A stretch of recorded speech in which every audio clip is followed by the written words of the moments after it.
Hi guys, my name is Queenteshna. Welcome back to my channel. So today is going to be all about my filming and equipment setup. Yes, I'm going to be showing you my cameras that I use, my lighting, my audio, my background, pretty much taking you guys behind the scenes. If you want to find out more, then stay tuned. Alright, so jumping straight into the video, I'm going to start off with my camera that I use. I use a Panasonic Lumix and I use the GX7, and I also have a vlogging camera. I use the, let me show you. My vlogging camera is the Lumix LX100 and it's this camera right here.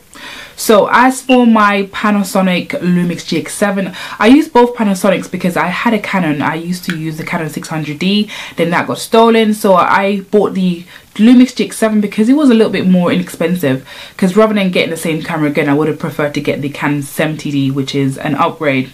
But the Panasonic Lumix is great because it also has a flip out screen and it films in 4K, and it's quite cheap. Well, it's not cheap, but I purchased this for less than 500, including with the kit lens.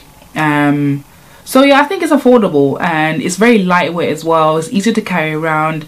It's a really nice camera. I've had it now for a few years. I've been using it to film it. The only thing I'll say with this camera is, like, I feel like the color quality is not as vibrant as the Canon, but it's still a brilliant camera. So moving on to lenses, I have 3 different lenses that I use. At the moment I'm filming with the pancake lens, and I love the pancake lens because it films with a wider angle, and it has an aperture, I think, down to 1.7 as well, so you can get like a slight blur background. It's not like really blurred, but it's like a slight blur background, so I don't mind it. And I also have so these are the other lenses that I film with. So the first one is my 42.5mm lens, and this is equivalent to the Canon 50mm. Basically, if you want to get like a blurred background, this is the lens that you use for it. So this is the one I have. I did purchase this from some place in China, I don't know, because it was a bit pricey on Amazon. I think it was £160 I paid for this lens. And also the kit lens that I have, it came with the camera. The pancake, I don't know how much it's for because it's more, it's technically my boyfriend's pancake, so I don't really know how much that costs. The vlogging camera that I have is roughly the same price. It's like £500 as well. What I love about this camera is it films in 4K. It has an aperture of 1.7, so you can get the blur background. It doesn't have any interchangeable lenses. It does have a wide zoom range though, so I love that about it. And the fact that it doesn't have any interchangeable lenses work perfect for me. It takes really amazing pictures. The only thing about this I can say is I wish the audio quality was a lot better, but honestly the picture quality is great. Even if you're not a vlogger or blogger and you're looking for a camera to take on holidays with you or whatever, I recommend the LX100. It's a great camera. So moving on to audio, I use 3 different mics. Actually, the third one I don't use as much. The first one is a Rode Video Mic Pro, which I purchased on Amazon for £150, I believe. And I got this a few years ago, and I first learned about this one when I went into New York. I went into B&H. Oh, that store is like, oh, I love B&H. I wish we had one in here in the UK. But I purchased it on Amazon, and it is a bit pricey, but it's worth the investment. And to record, I use a Zoom. I think this is the VH1, I think what you call it. Yeah, the H1 Zoom recorder. And what I do for my voiceovers is I record into the Rode mic, and then I, save it in here. So basically I just connect them up. And I feel like the quality is so much better because I can actually listen to myself. I can use my headphones, plug my headphones into this mic, and also plug the recorder so I can actually hear what I'm saying via the mic. That makes it really helps, because if you have the p and the sh, it really helps to kind of keep that down. And I also have a lapel mic, which I don't really use. You know the lapel mics that you pin to your top. I need to dig that out actually. I bought that years ago, but I don't really use it. Also, for recording voiceovers, I use my phone. I have the Samsung S7, and it's actually really good quality for recording voiceovers. I just do that and I upload it to Google Drive, and then I just download it and I edit as go. And you can also record voiceovers on your MacBook as well, in Final Cut Pro. I've done that a few times, but I'm not always the biggest fan of the quality. I feel like the quality is better when I do with the VH1 recorder and my Rode mic. So that's pretty much all my audio equipment sorted. So moving on to lights. So I have a 3-point setup. I have the 2 umbrella lights here just in front of me, and I have a ring light which I just purchased. I'll leave the link of the video so you can see all about the ring light. I also have a reflector as well just behind the ring light. A silver reflector which helps to bounce lights off. I'm still trying to figure out how that works. These 2 umbrella lights I actually purchased on Amazon. And I got them for like £50. I'm pretty sure it was like £50 or just below 50. It was actually really cheap. Before I used to use ring lights, I actually used to use my softbox. I used my softbox for years until they like literally the bulb kind of broke, and I didn't replace the bulb because I wanted space. So that's why I ended up getting the umbrella lights, because I can actually just, you know, close the umbrella, and that will save me a bit more space, whereas the soft boxes were a bit too big and bulky to store away in. It was just too much hassle, so I got rid of them. In regards to my setup, I do use natural lighting, but I have to say I'm not the biggest fan of natural lighting. I'll give you guys an example. Right now it is what? It's just 3:30 or after 3 in the afternoon. And if I was to turn off my lights, you will see the difference. Let me turn them off. So, starting off with the ring light. You can see already. And then let me turn off the other lights and see. Okay. So this is pretty much what it's like without lights. And it is in the afternoon. My window is wide open.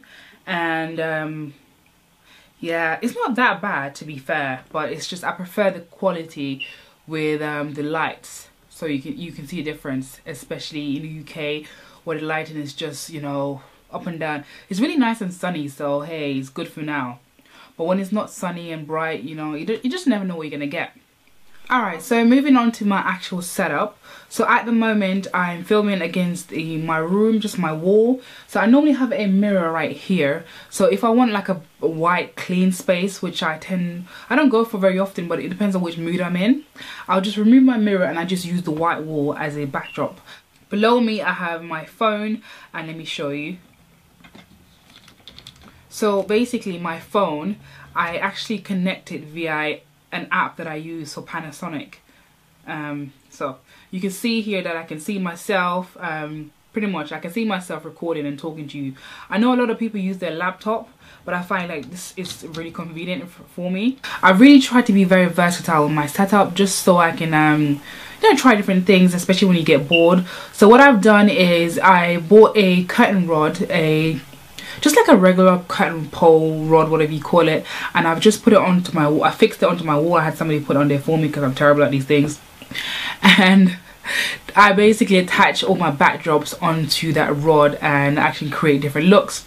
So I normally go to the market and I just buy different materials. Like you can see, this is a pink material, and this is, you know, like a green one. And I actually got these really cheap. I got this for what, 50p per meter? Yes, 50p. So 2 meters is like £1 basically.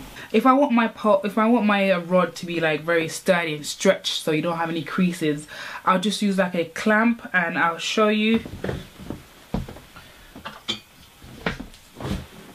So I use these just to clamp it onto the pole and the rod. Oh yeah, so when I'm filming like hair tutorials and stuff like that, I actually have a mirror which I purchased. Oh, it's a bit dirty, sorry.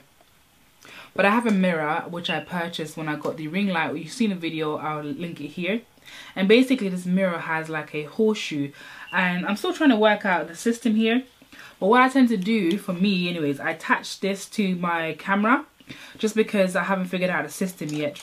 But this is what I've been doing for the last few weeks or months, and it's worked perfectly for me.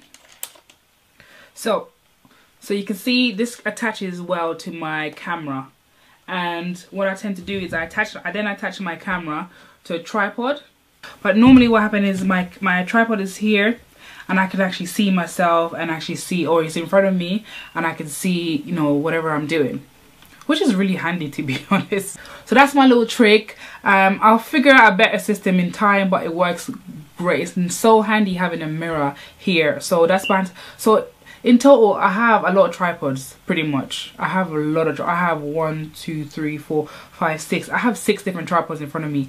I have a tripod holding up my reflector, my 3 lights, and also my phone. And I have a lot of tripods. It is a lot of setup, but it works for me. Also, I have another setup as well. So I have my vanity mirror, and I'll move it over so you can see the difference as well. And I have a big window, a very big window I should say, that I sit in front of. But I move on to that setting so you can see what I do. Okay, so this is my usual filming setup, and it's the reason why I like this setup is because it's very easy for me. It's just so much easier. I don't have to use that many lighting at the moment. I only have one ring light on, and obviously my camera is now mounted to the ring light, which makes my life so much easier. And just a light reflector that I have here, and my phone is in front of me right now. So the phone is connected via Bluetooth, so I can see myself, and I can control the camera via Bluetooth, which is just great. I can record, I can take pictures, I can do whatever I want, and yeah, it's very easy. And I think that's it really. That's my second way of filming. I can also film where my bed is as well, but I just can't be bothered to do that. So guys, I hope this video wasn't too long. Thank you so much for watching. I really hope this video was helpful to somebody, and let me know, comment below if I've missed any things, if you have any questions, like if I've got to mention anything. If you enjoyed this video, thumbs up. Don't forget to subscribe, and as usual, I'll see you in my next one. Bye.